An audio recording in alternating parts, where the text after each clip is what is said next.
publie ton nom.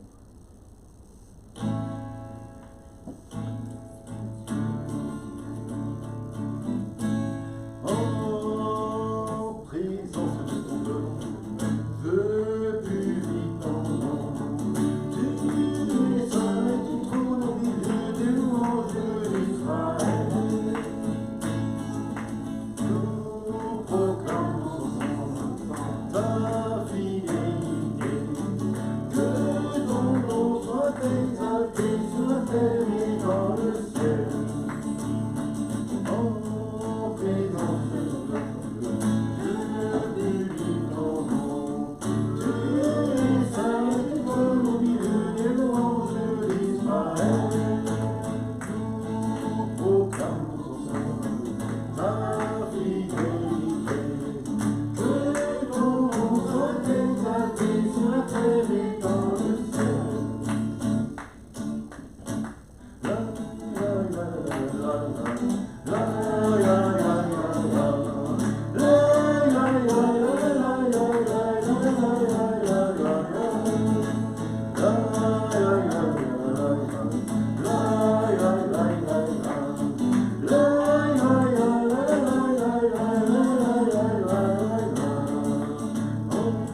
présence de ton peuple, je publie ton nom.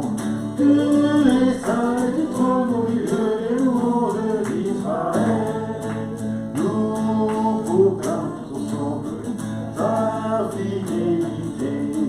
Que ton nom soit exalté sur la terre et dans le ciel. Amen. Qui le connaissait? Personne? Ah, il est un peu difficile, mais sur les Grecs, c'est toujours un peu une unité formidable. Le Seigneur est content, même si avec une petite faute, il est le Seigneur. Victoire au Seigneur de la vie. J'ai pris les chants des anciens chants, vous pouvez, si vous connaissez par cœur, vous pouvez fermer les yeux pour vous concentrer, pour les chanter, sans regarder.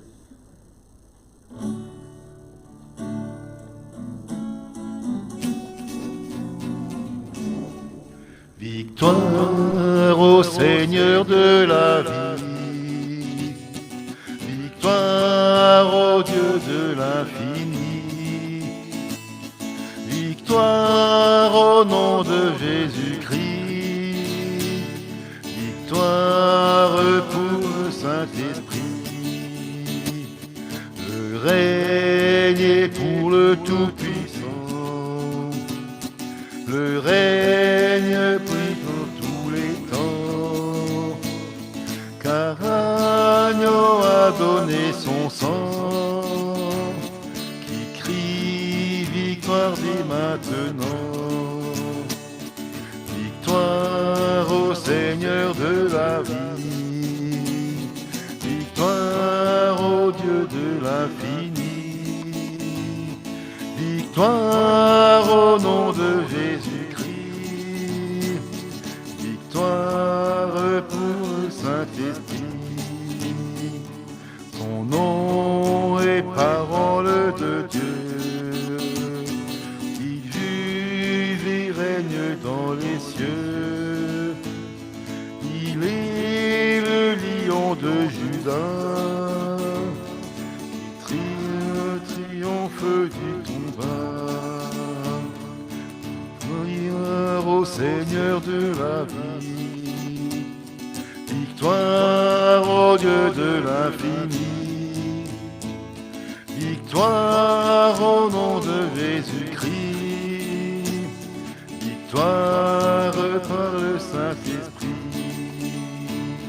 Le règne est pour le Tout-Puissant, le règne puis dans tous les temps, car l'agneau a donné son sang, qui crie victoire dès maintenant. Victoire au Seigneur de la vie, victoire au Dieu de l'infini, victoire au nom de Jésus-Christ, victoire par le Saint-Esprit. Amen, amen. Amen, alléluia. Alléluia.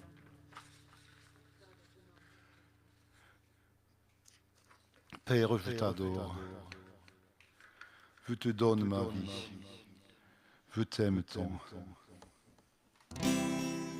Père, je t'adore. Je te donne ma vie. Je t'aime tant. Jésus, je t'adore. Je te donne ma vie. Je t'aime tant. Saint-Esprit, je t'adore.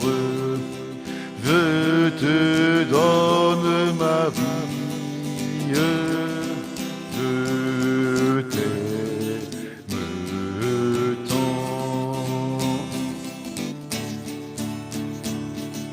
Père, je t'adore.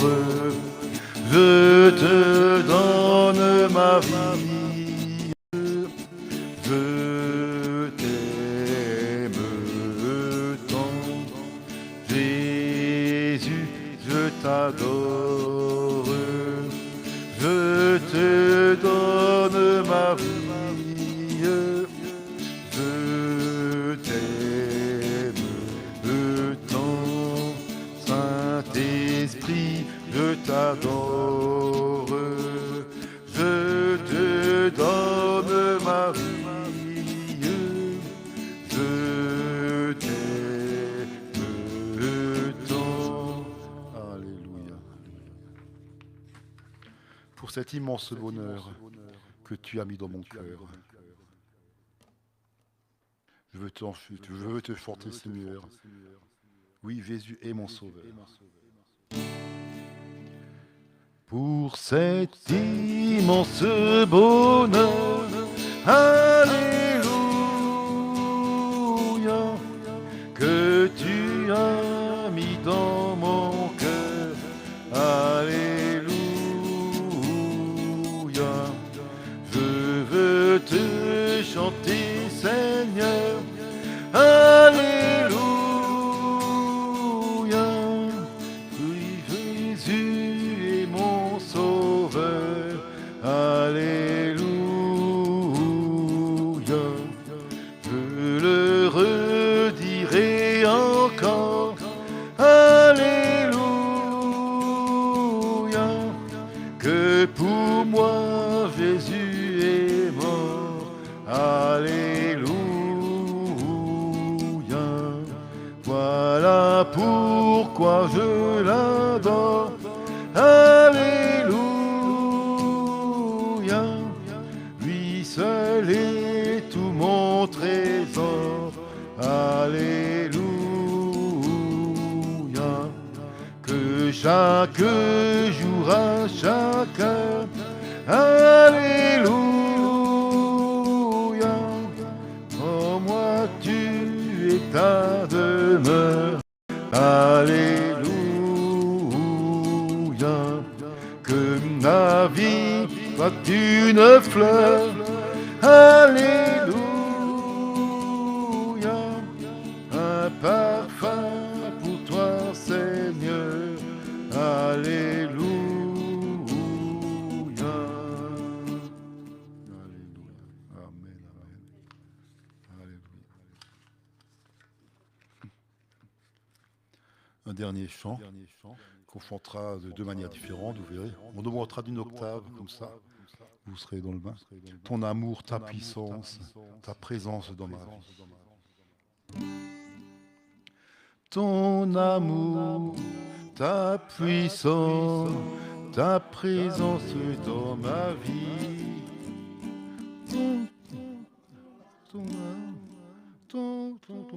Bon, on commence à la mineure, pas grave.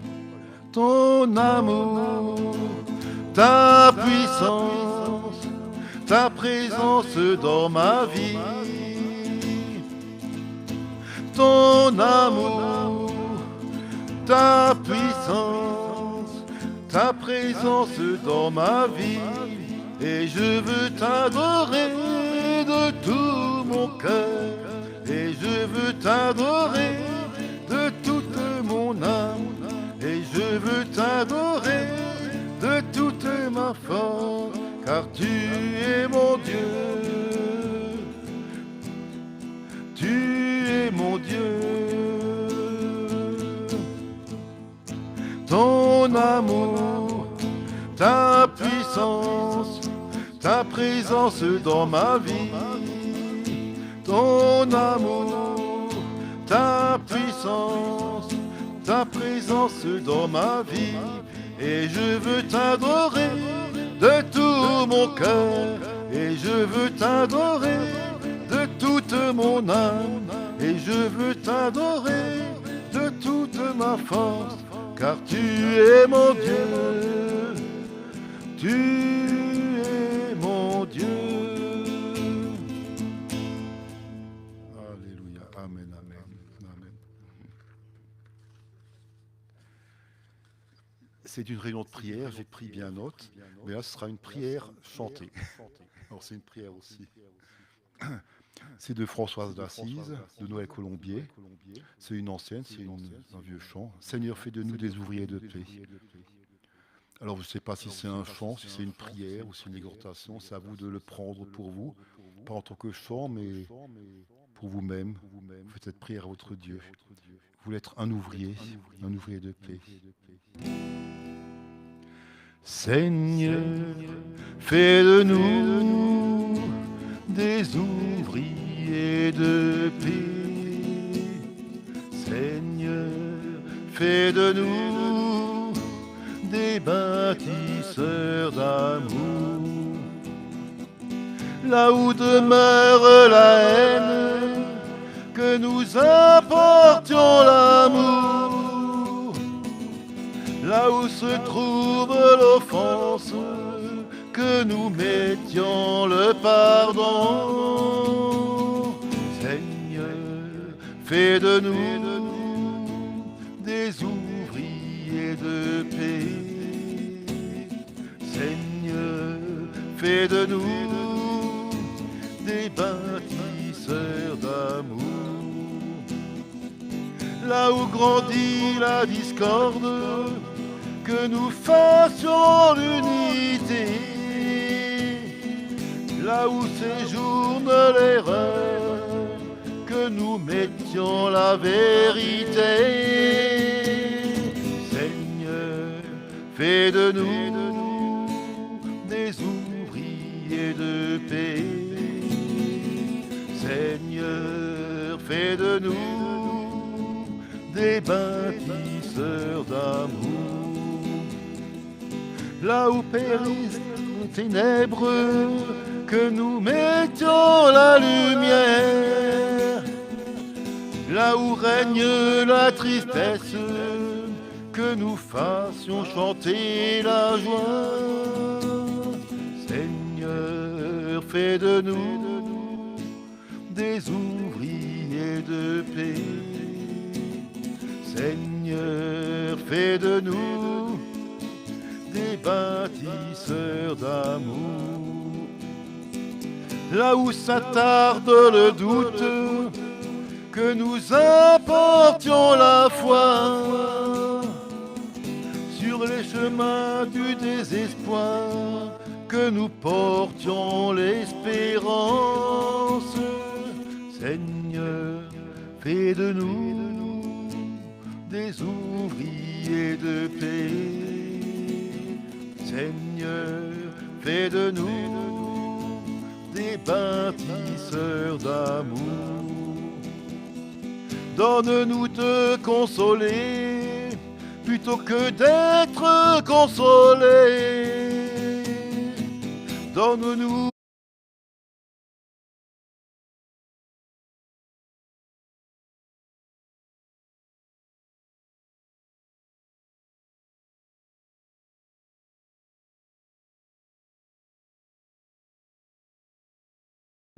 fais de nous des bâtisseurs d'amour.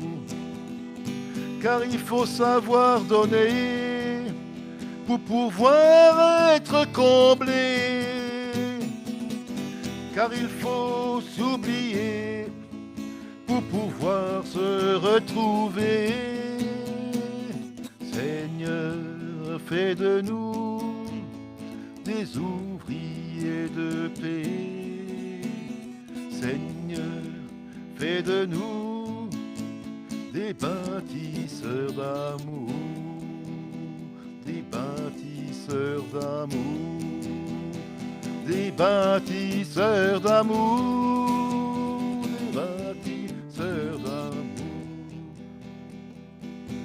Alléluia, amen, amen, amen. On peut un petit moment de prière, si vous voulez bien, pour se mettre en question, pour que vraiment nous puissions être ces ouvriers de paix que le Seigneur veut, qui nous demande. Alléluia, alléluia.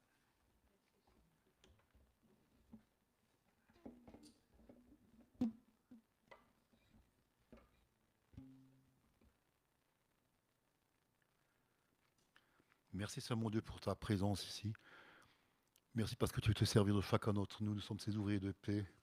Que nous puissions être le sel de la terre, cette lumière du monde, Seigneur mon Dieu. Et ce soir encore, nous sommes heureux et contents d'être dans ta présence, Seigneur mon Dieu. Merci pour chacun d'entre nous ici présents, Seigneur mon Dieu.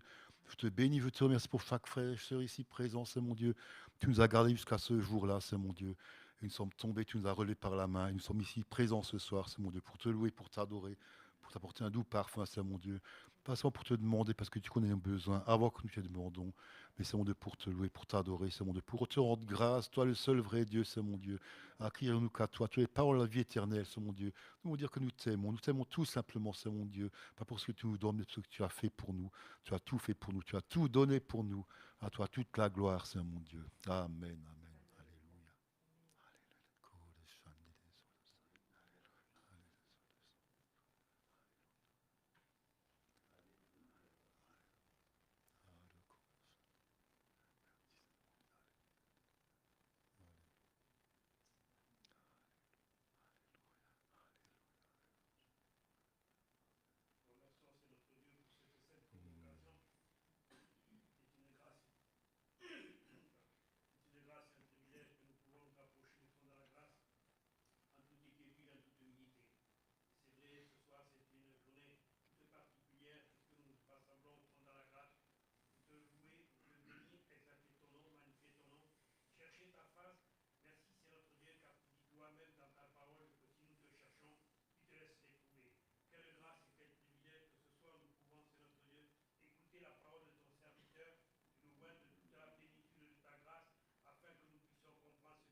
Ce soir, tu es découragé, tu es triste, tu es attristé.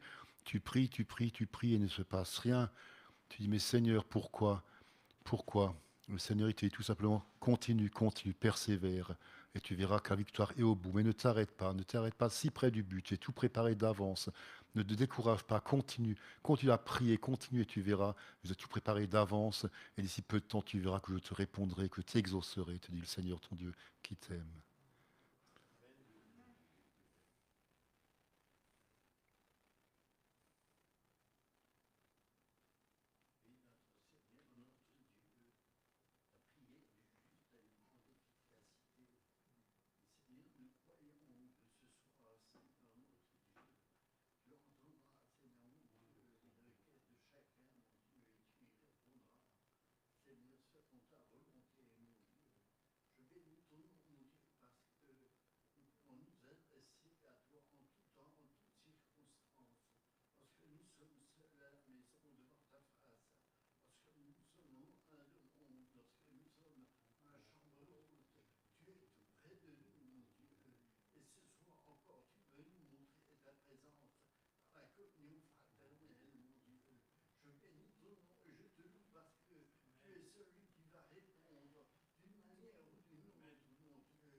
Merci pour la puissance de la prière, Saint mon Dieu. Merci parce que nous sommes là, Saint mon Dieu, pour prier, pour te louer, pour t'adorer, pour intercéder, Saint mon Dieu.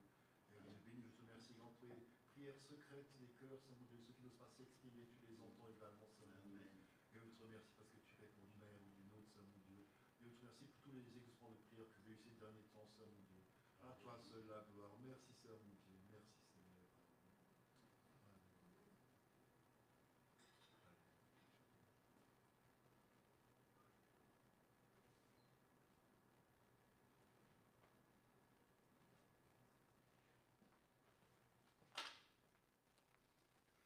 Ce soir, c'est moi qui ai le privilège de vous apporter un temps de réflexion.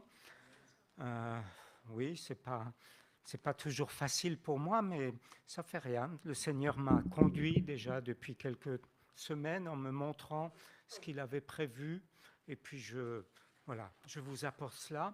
Alors, avant d'aller plus loin, je veux encore remettre ces moments entre les mains du Seigneur, et puis on se laissera diriger. Oui, Seigneur, si nous sommes là ce soir, c'est parce que nous avons tous vécu quelque chose de particulier avec toi. Un jour, nous avons rencontré Jésus-Christ sur notre route et notre existence en est trouvée bouleversée. Tu as marqué d'une façon indélébile ce jour-là et dorénavant, rien n'est plus pareil. Merci, Seigneur, parce que fort de cet événement, nous voulons chaque jour aller de l'avant avec ton secours, avec l'assistance de ton esprit. Et nous te demandons, Seigneur, que cet esprit soit là ce soir au milieu de nous, qu'il nous conduise, qu'il fasse en sorte que nos prières montent favorablement jusque dans ta présence, jusqu'à ton trône de gloire. Amen. Oui, vous l'avez tous remarqué, vous le savez sans doute, pour le vivre au quotidien, la vie n'est pas un long fleuve tranquille. Nous connaissons tous, personne n'est épargné des hauts et des bas. C'est le lot de chacun d'entre nous. Et l'épître de Jacques, que nous avons longuement étudié l'an passé, eh bien, dans cette épître, il est question d'un homme. Et cet homme, c'est Élie. C'est lui dont je vais vous parler ce soir. Et dans l'épître de Jacques, au chapitre 5, il nous est dit « Élie était un homme de la même nature que nous ». Ce soir, donc, je vous propose de le rencontrer, cet Élie, dans une période sombre de son existence. Parce que, à son époque, comme aujourd'hui encore, eh bien, être prophète de la part de Dieu, c'est pas facile. On voit effectivement dans le livre des rois, en 1 roi, au chapitre 19, verset 4, le prophète qui s'adresse à Dieu pour lui dire, eh bien, Seigneur, c'est assez maintenant, Éternel, prends-moi la vie. Voilà quelles sont les paroles du prophète. Et je vais même aller plus loin, je vais vous lire un peu plus de ce passage. Il est dit, après avoir marché toute la journée, Élie s'assit à l'ombre d'un genêt isolé et demanda la mort. C'en est trop, dit-il. Maintenant, Éternel, prends-moi la vie. Et puis un peu plus loin, après que Dieu l'ait ressourcé, il se met en marche pour 40 jours et 40 nuits et il va jusqu'à la montagne de Dieu, à Horeb. Là-bas, il entra dans la grotte et y passa la nuit. Soudain, l'Éternel lui adressa la parole en ces termes.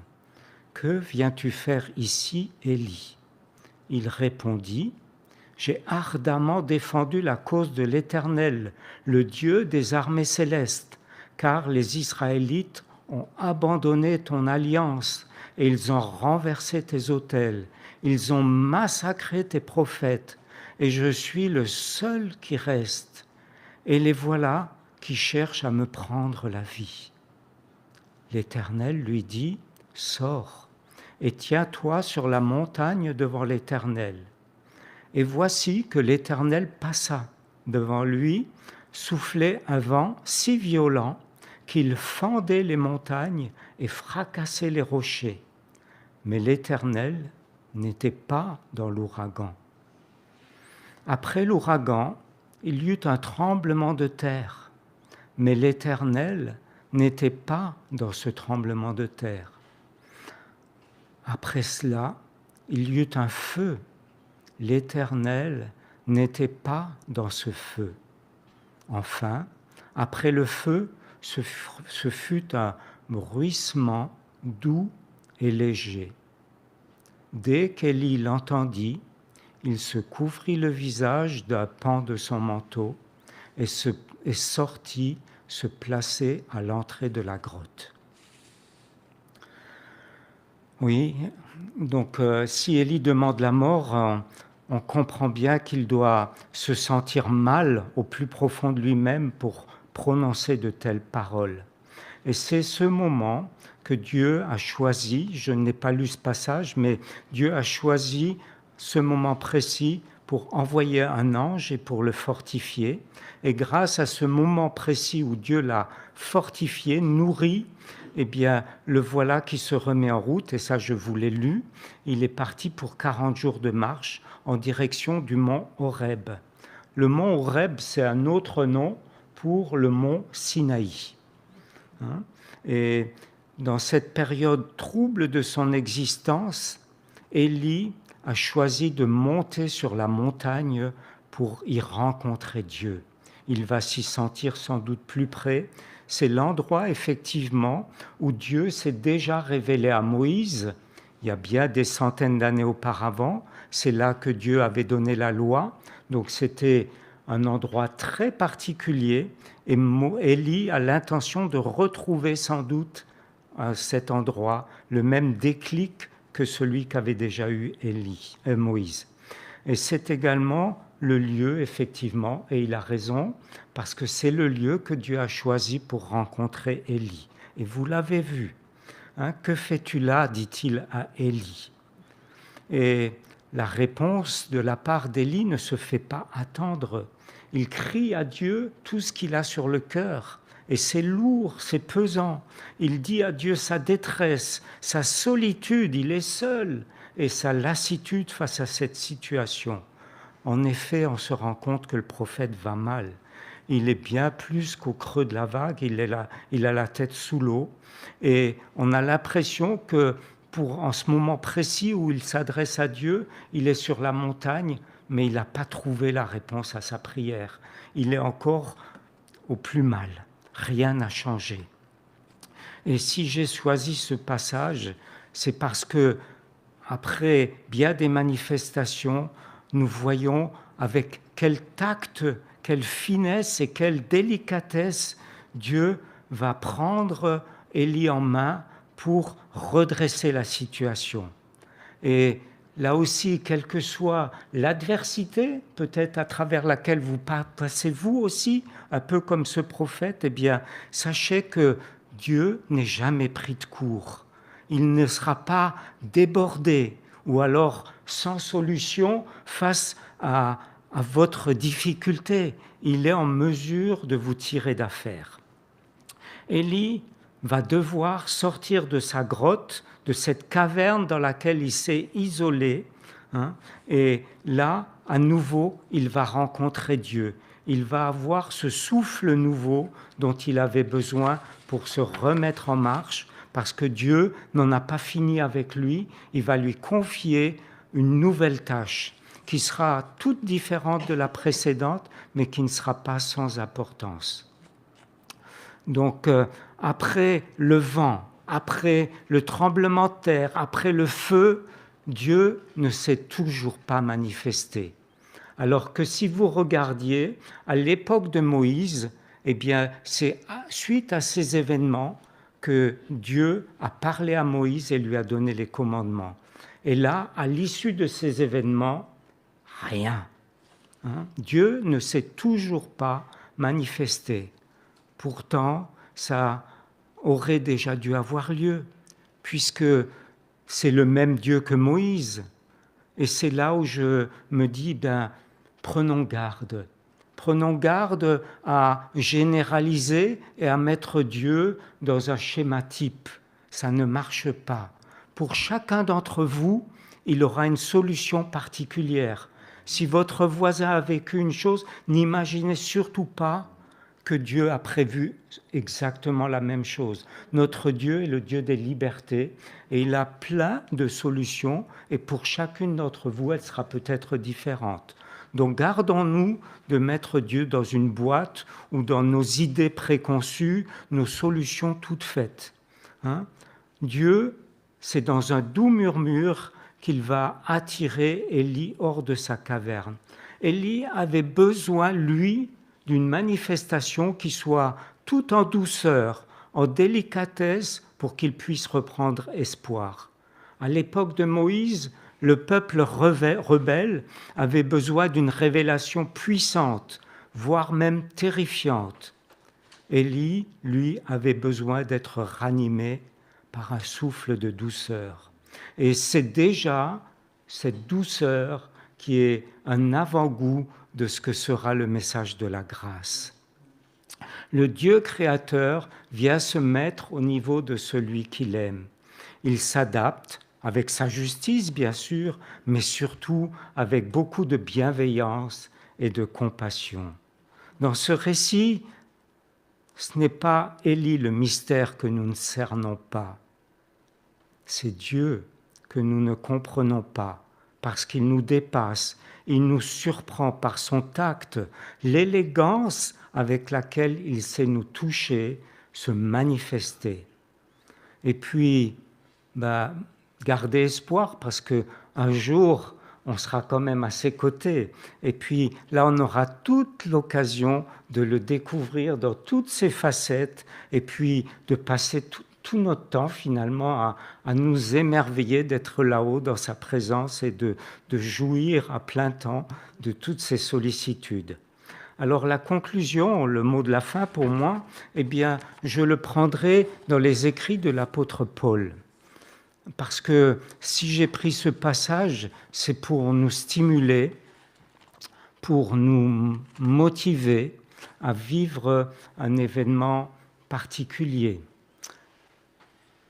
Paul, il écrit au début de sa lettre aux 2 Corinthiens, une église qui n'était pas facile, il leur demande certaines choses. Il dit, d'un côté, il y a ce que Dieu établit, et puis d'un autre côté, il y a ce que Dieu attend. Et aux Corinthiens, au chapitre 1er de la lettre des 2 Corinthiens, au verset 3, il est dit « Béni soit Dieu, le Père de notre Seigneur Jésus-Christ, le Père qui est plein de bonté, le Dieu qui réconforte dans toutes les situations. Il nous réconforte dans toutes nos détresses, afin qu'à notre tour, nous soyons capables de réconforter ceux qui passent par toutes sortes de détresse en leur apportant le réconfort que Dieu nous a apporté. » Oui, le réconfort, voilà ce à quoi j'aimerais qu'on s'attarde ce soir.